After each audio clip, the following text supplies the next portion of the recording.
ज्यादातर पुरुष oral sex का नाम सुनते एक्साइटमेंट से भर जाते हैं। वो इसे लव मेकिंग का एक सेंसुअल और इंटीमेट हिस्सा भी मानते हैं, और ऐसा मानना उनके लिए सही भी है, क्योंकि यही एक जरिया है जिससे उन्हें चरम सुख का एहसास कराया जा सकता है, वो भी जल्द से जल्द। लेकिन वही एक जो फीमेल है वो इस चीज के लिए तब तक तैयार नहीं होती, ना करने के लिए और ना ही अपने साथ करवाने के लिए, जब तक उनके साथ बैठकर तसल्ली से इसके ऊपर बात ना कर ली जाए, उनका डर, उनका जो भय है वो दूर ना कर दिया जाए। उनके साथ ये ओरल सेक्स जैसे विषय पर बात करने की सोचना ही अनकंफर्टेबल बना देता है। सभी महिलाओं की बात नहीं कर रही, लेकिन ज्यादातर फीमेल के साथ ऐसा है। वो इस ओरल सेक्स को ज्यादा अहमियत नहीं देती और अदर ऑप्शन भी खोजती रहती है इस चीज से बचने के लिए। तो अपनी महिला साथी से इस ओरल सेक्स के ऊपर बात करना, उसकी राय जानना, यही सबसे पहला स्टेप होता है, जो कि बहुत चैलेंजिंग होता है कि यार कैसे करूं या नहीं करूं, या कोई सही तरीका या सही टाइम देखकर करूं। तो ध्यान रखिए, ऐसा करने के लिए आपके पास और भी रिस्पेक्टफुल और खुले तरीके मौजूद हैं, और उन्हीं तरीकों के बारे में मैं आपको बताने वाली हूँ कि आप अपने पार्टनर से ओरल सेक्स के बारे में कैसे बात करें। तो नंबर 1, एक चीज तो हमेशा ध्यान रखें कि उसका मूड खराब ना हो, इसलिए कभी भी जल्दबाजी ना करें। जब भी आप इसके बारे में सोचें कि मुझे आज अपनी पार्टनर से बात करनी है, तो कभी भी डायरेक्ट ओरल सेक्स का टॉपिक ना उठाए। हमेशा अपनी सेक्सुअल फैंटेसी, अपनी डिजायर, अपने कुछ नए सेक्सुअल आइडियाज जो आपके दिमाग में चल रहे हैं उनको लेकर बात करें। ओरल सेक्स के ऊपर डायरेक्ट ना आए, और जब वो आपके साथ कंफर्टेबल हो जाए नई नई फैंटेसी को जानने में, उसके ऊपर बात करने में, फिर धीरे धीरे आप फ्लो में बहते हुए उसे ओरल सेक्स की तरफ मोड़ सकते हो, इसके ऊपर बात कर सकते हो। आप उसे ये बोल सकते हैं कि मैं अपनी सेक्स लाइफ में ज्यादा से ज्यादा ओरल सेक्स के तरीकों को शामिल करने की सोच रहा हूं।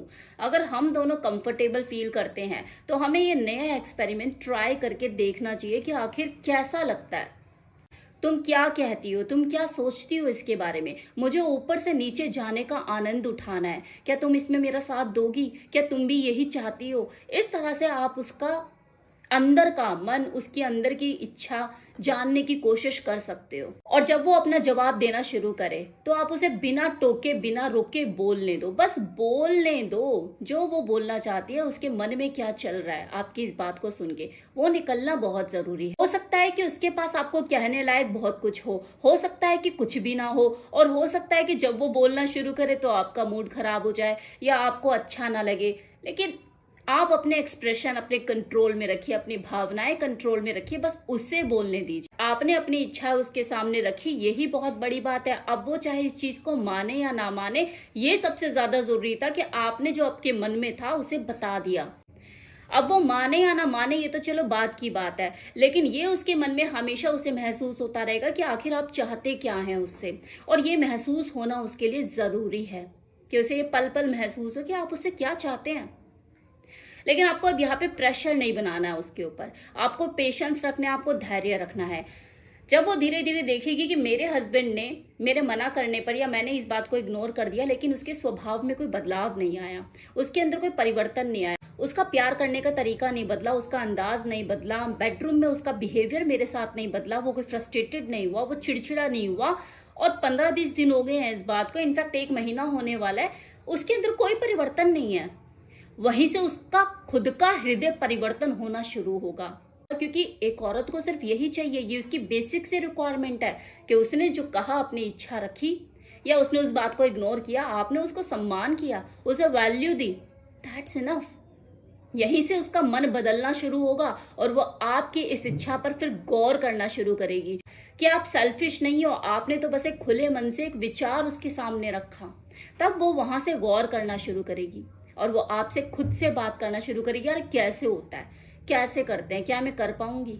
याद रखिए, आप यहाँ पे सिर्फ और सिर्फ अपनी इच्छाएं उसके सामने रख सकते हैं, पेश कर सकते हैं, इसके अलावा आप ज्यादा कुछ नहीं कर सकते। और जितने बेहतरीन ढंग से आप अपनी इच्छाओं को उसके सामने रखोगे, उतना ही ज्यादा पॉजिटिव रिस्पॉन्स मिलने के आपके चांसेस बढ़ेंगे, वो चाहे तुरंत मिल जाए या फिर कुछ टाइम बाद मिले। उससे अपनी बात मनवाने का अगर आप ये तरीका अपनाते हैं कि तूने अगर मुझे ओरल किया तो अगले 5 दिन तक मैं तेरे बर्तन धोऊंगा किचन के, तो किचन में घुसी हुई मत, बर्तन मैं धोऊंगा, तो आपकी बेडरूम लाइफ खराब हो सकती है।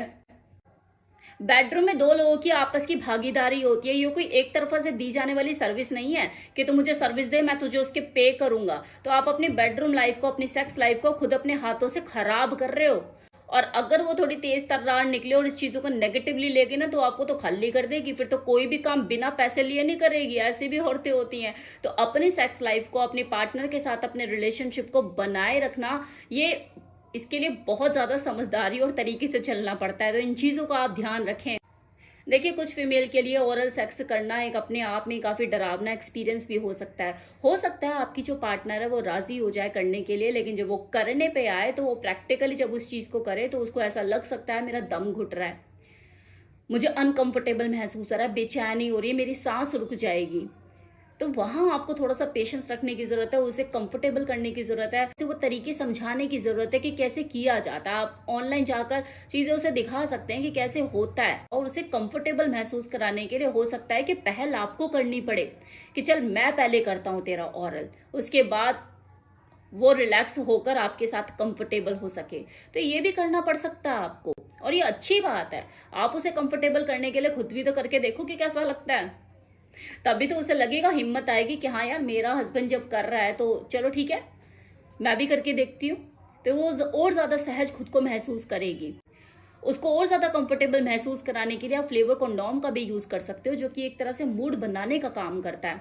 जैसे कुछ फीमेल को होता है ना, अजीब सा लगता है यार ऐसा वैसा कैसे लूं कैसे करूं, तो फ्लेवर कंडोम उनका उनका ये जो डर होता है, ये जो झिझक होती है, उसे कम करने में मदद करता है। और तब भी अगर उसे ओरल सेक्स करने में दिक्कत आ रही है, मतलब 5 टाइम्स वो करके देख चुकी है अलग अलग दिन में, लेकिन वो कंफर्टेबल महसूस नहीं कर पाती, तो उसके जवाब के लिए भी आप तैयार रहिए।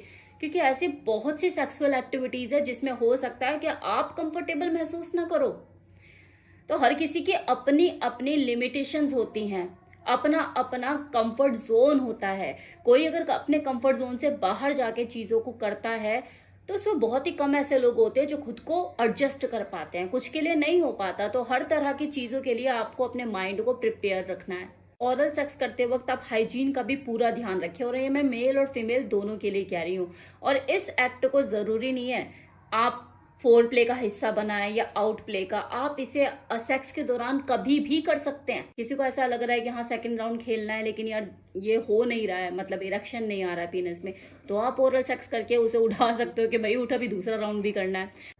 तो ओरल सेक्स के नंबर ऑफ बेनिफिट्स हैं। ये आपके प्लेजर को बढ़ाने का ही काम करता है और आपके सेक्स को और ज्यादा मजेदार और आसान बनाता है। वो जितना ज्यादा कंफर्टेबल होगी इन चीजों को लेके, उतने ही अच्छे से ओरल सेक्स कर पाएगी। पेशेंस रखने हैं, धैर्य रखना और उसे तैयार करना है। तो ये था मेरा आज का वीडियो जिसमें मैंने ओरल सेक्स के बारे में बताया कि आप अपनी पार्टनर को कैसे राजी करें। So thank you so much.